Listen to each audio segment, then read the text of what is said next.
You have someone then say something that's horrible at the White House, right, about a former first lady.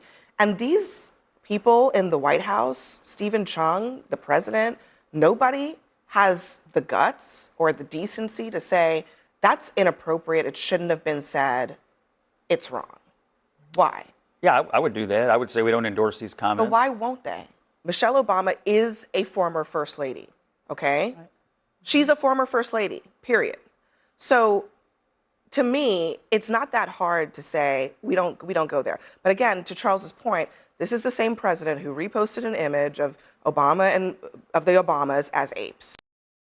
In today's video, Abby Phillip confronts Scott Jennings on MAGA's double standard, from questions about misinformation and US-Israel relations to the White House's silence after inappropriate remarks targeting Michelle Obama. This conversation highlights a growing problem in American politics: the willingness to excuse behavior that would have once been unacceptable.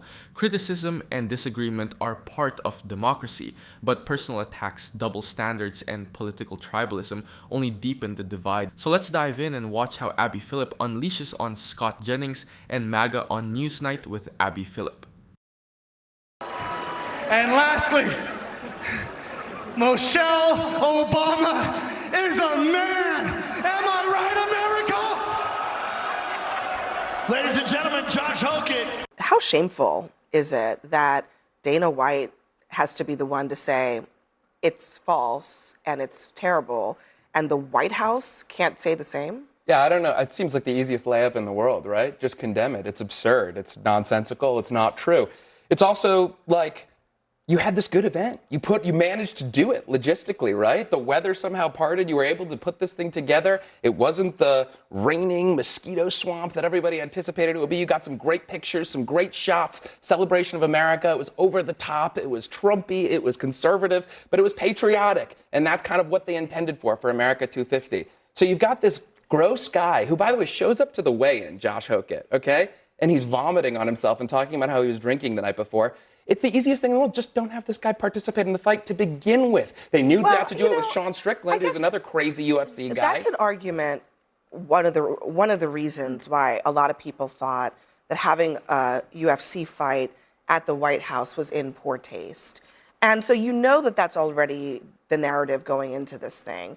You have someone then say something that's horrible at the White House, right, about a former first lady. And these people in the White House, Stephen Chung, the president, nobody has the guts or the decency to say, that's inappropriate, it shouldn't have been said, it's wrong. Why? Yeah, I would do that. I would say we don't endorse these comments. But why won't they? I don't know. I haven't really talked to them about it. I mean, you talked to the president on Sunday. My assumption is, Sunday morning. My assumption is that they get asked to condemn things all the time. Everybody, everywhere that says something, they're constantly being asked to condemn things. And my guess is they just sort of have a policy not to do it. Aren't there some things that they should condemn? This is a pretty easy one. This is a former first lady. I don't get it. The idea that they always have to condemn things is not an excuse for not condemning things that should be condemned. He can't condemn it. He can't condemn it because he too has engaged in conspiracy theories against Michelle Obama. Well, in December, he retweeted or reposted a meme about her having snuck into the Oval Office and used Joe Biden's auto pen to pardon people. Donald Trump reposted that. In February, he reposted another smear of her that said she was an anti-white racist.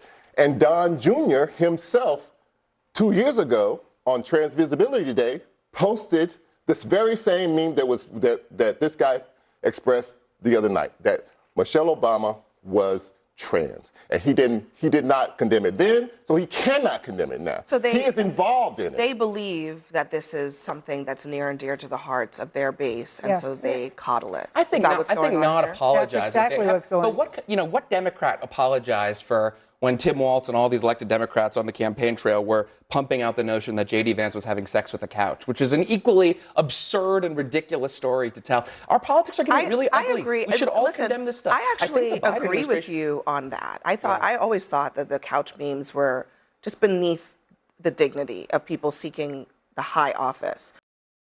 What makes this debate so frustrating is that it really shouldn't be controversial. Spreading false and dehumanizing conspiracy theories about a former First Lady should be an easy line for everyone to draw, regardless of political affiliation.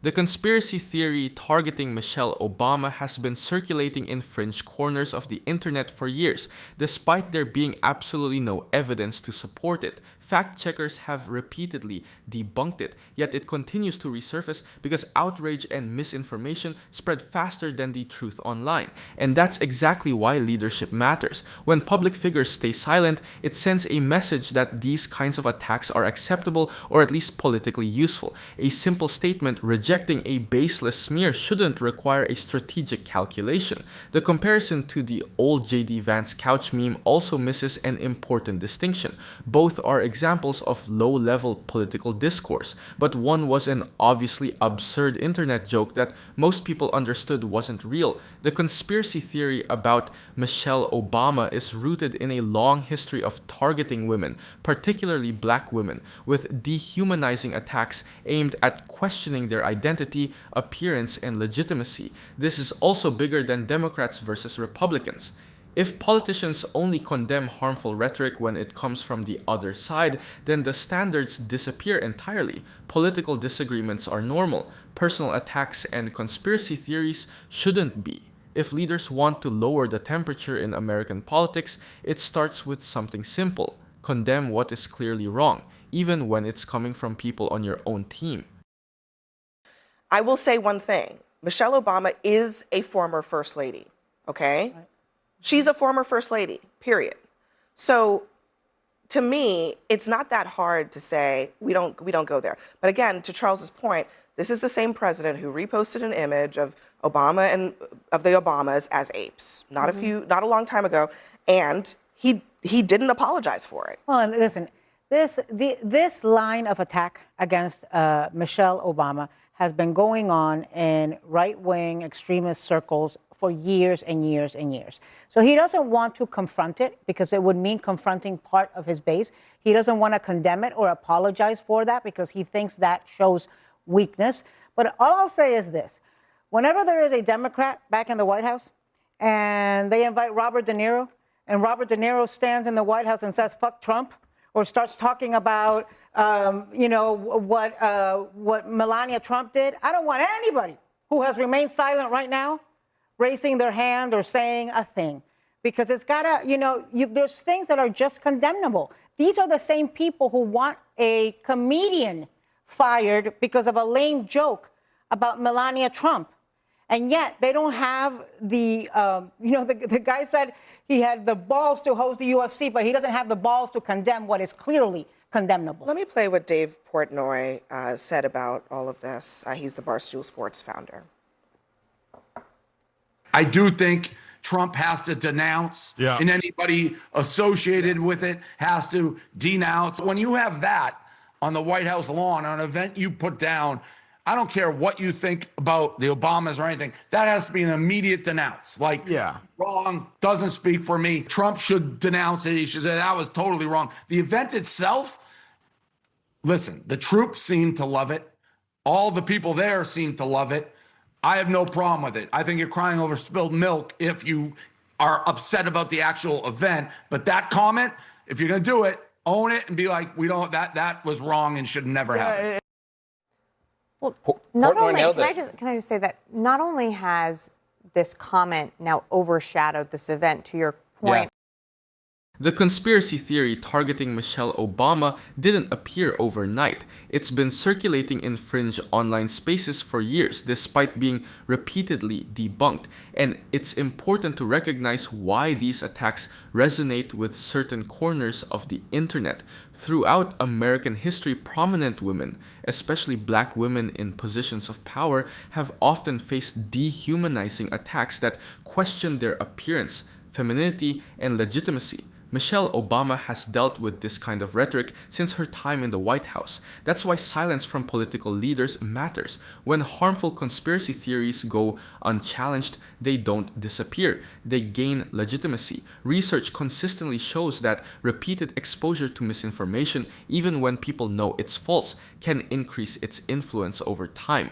The issue here isn't whether someone supports Donald Trump or opposes him. It's whether leaders are willing to say that some things are simply out of bounds. And this is where consistency matters. If politicians demand apologies and accountability when offensive comments target their side, they should be willing to do the same when the attacks are aimed at their political opponents. Otherwise, calls for civility start to sound less like principles and more like partisan strategy. Even voices outside traditional politics, like sports media personalities and conservative commentators, have acknowledged that condemning these remarks should be easy. That's because this isn't a complicated policy debate, it's a question of basic respect. Political disagreements are inevitable. Personal smears and conspiracy theories shouldn't be. If we want to lower the temperature in our politics, it starts with leaders being willing to condemn false and dehumanizing rhetoric immediately,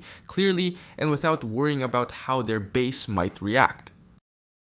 About the time and effort that this took. I mean, there was a pretty incredible flyover that took place for the event. This has now completely overshadowed it. And it's so simple to just condemn this comment. And Dave Portnoy speaks to Trump's base. If he can do it, I mean, it seems like this would be so simple. And I think we're all in agreement that this should be condemned by the coarsening of our discourse is bad. No, not at all. That's what I mean. I don't actually, think we're that's not true. Remember at the end of the campaign when that comedian made the comment at Madison Square Garden about Puerto Rico being an island of floating island of trash? The campaign actually They did put out a statement. Look, Portnoy's a smart guy. He's a Michigan man, so there's no surprise there. I honestly think if both parties took a little bit of their communication... Oh, we're not going to equalize here. No, we're not going to equalize. I'm not saying that. No, I'm just saying if both parties... Don't both parties thing right now. Charles, the point is if both parties moved their policy orientation a bit closer to Dave Portnoy's on political we're not doing that. No. All right, man, I'm just trying to make a simple point here. That this guy is a conventional, fiscal conservative, social liberal, apolitical on a lot of culture war questions. My simple point to you, Charles, is this. Portnoy is correct. And he takes the same position you do, that this is bad and it should be condemned. My simple point to you is this, is that there's a historical reason that this is a problem. And this is why Donald Trump is in the position he's in. From the very beginning, the Obama's very existence was an affront. And from the very beginning, part of it you could say was regular politics. You try to, opposition research, try to figure out things about the people that you can say.